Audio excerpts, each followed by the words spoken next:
இன்னும் 2 வாரத்துல திருமணம் நிச்சயிக்கப்பட்டிருந்த ஒரு வாலிபர் முகம் சிதைக்கப்பட்ட நிலையில மிக கொடூரமா கொலை செய்யப்பட்டிருக்காரு.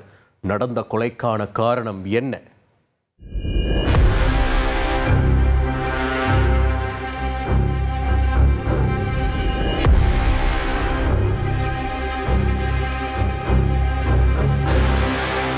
இத்தனை காலமாக பயணிகள் நிழற்கூடமாக செயல்பட்டு வந்த பஸ் ஸ்டாண்ட் தற்போது கொலை நடந்த இடத்தின் அடையாளமாக மாறியுள்ளது. 28 வயதான வாலிபர் அரிவாளால் முகம் சிதைக்கப்பட்டு மிக கொடூரமாக கொலை செய்யப்பட்டுள்ளார். நடந்த கோர சம்பவத்திற்கு காவல்துறையினர் காரணம் காட்டுவது எதை தெரியுமா?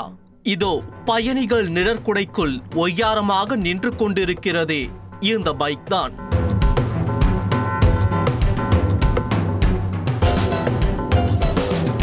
இளைஞர்களுக்கு பிடித்த இந்த ஸ்போர்ட்ஸ் பைக் கொலைக்கு காரணமானது எப்படி என்பதை தெரிந்து கொள்ள விசாரணையை தொடங்கினோம்.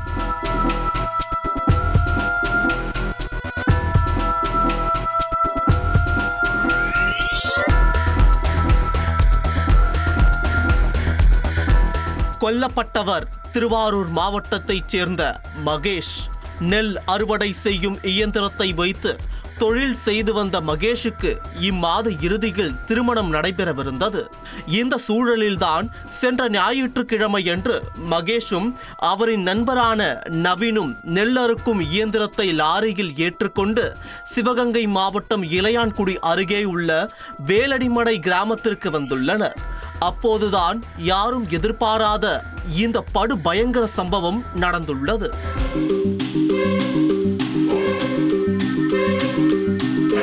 பஸ் ஸ்டாண்டில் கஞ்சா போதையில் அமர்ந்திருந்த ஒரு கும்பல் மகேஷையும் நவீனையும் அரிவாளால் சரமாரியாக வெட்டியுள்ளனர். இதில் கையில் லேசான காயத்தோடு நவீன் தப்பித்துவிட மகேஷ் முகம் சிதைக்கப்பட்டு மிக கொடூரமாக கொல்லப்பட்டிருக்கிறார். நடந்த சம்பவம் தொடர்பாக வழக்கு பதிவு செய்த போலீசார் அதே பகுதியைச் சேர்ந்த சிலம்பரசன், பைலட் கருப்பு மற்றும் ஆனந்த் ஆகிய மூவரையும் திங்கட்கிழமை கைது செய்து விசாரணையை தொடங்கியிருக்கிறார்கள். இந்த மூவரின் மீதும் கஞ்சா, அடிதடி, திருட்டு, வழிப்பறி போன்ற சிறு சிறு குற்ற வழக்குகள் நிலுவையில் இருந்துள்ளது. போலீசார் நடத்திய முதல் நாள் விசாரணையில் தலைக்கேறிய போதையில் இருந்த மூவரும் ஆளை மாற்றி கொலை செய்து விட்டோம் என வாக்குமூலம் கொடுத்திருக்கிறார்கள். இதைத் தொடர்ந்து போதை தெளிந்ததும் கொலையாளிகளிடம் தனித்தனியே விசாரணை மேற்கொண்டிருக்கிறார்கள். அதில் ஸ்போர்ட்ஸ் பைக்கை லேசாக தொட்டு பார்த்ததால் உருவான பிரச்சனை என்றும், தகாத வார்த்தைகளால் திட்டியதால் உருவான பிரச்சனை என்றும் ஒருவர் மாறி மற்றொருவர் வெவ்வேறு காரணங்களையே தெரிவித்துள்ளனர். இப்படியாக 3 நாள் விசாரணையில் 3 காரணங்களை தெரிவித்து வந்த கொலையாளிகள் கடைசியாக நவீனுக்கு சொந்தமான R15 பைக்கை திருட முயற்சித்தோம், அதன் காரணமாகவே கொலை நடந்ததாக ஒருமனதோடு வாக்குமூலம் கொடுத்திருக்கிறார்கள். சம்பவம் நடந்த அன்று பஸ் ஸ்டாண்ட் நிழலில் பைக்கை பார்க் செய்த நவீன் மகேஷுடன் லாரியில் ஓய்வெடுத்துள்ளார். அப்போது பேருந்து நிறுத்தத்தில் கஞ்சா புகைத்த பைலட் கருப்பும் அவரின் கூட்டாளிகள் இருவரும் நவீனின் பைக்கை திருட முயற்சித்துள்ளனர். இதை பார்த்து சுதாரித்துக் கொண்ட மகேஷ் திருட்டு பசங்களா என மூவரையும் கண்டித்துள்ளார். இதனால் வெகுந்தெழுந்த மூவரும் அவர்கள் மறைத்து வைத்திருந்த அரிவாளால் மகேஷை மிக கொடூரமாக வெட்டியுள்ளனர்.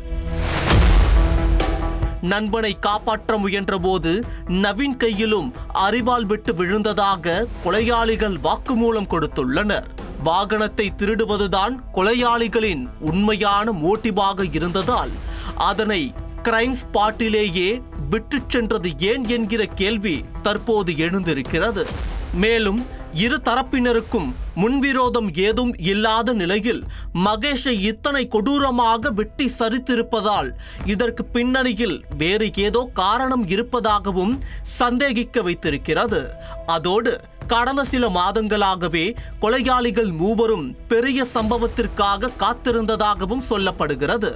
அதன் காரணமாக ஏரியாவில் கெத்தாக வேண்டும் என்கிற எண்ணத்தில் அப்பாவி இளைஞரை கொடூரமாக கொலை செய்துள்ளார்களா என்கிற கேள்வியையும் தற்போது காவல்துறை முன் வைக்கப்பட்டுள்ளது.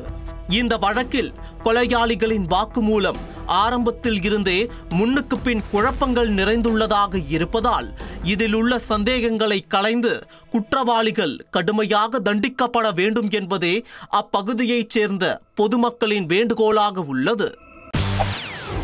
செய்திகளை உடனுக்குடன் தெரிந்து கொள்ள உடனே சப்ஸ்கிரைப் பண்ணுங்க.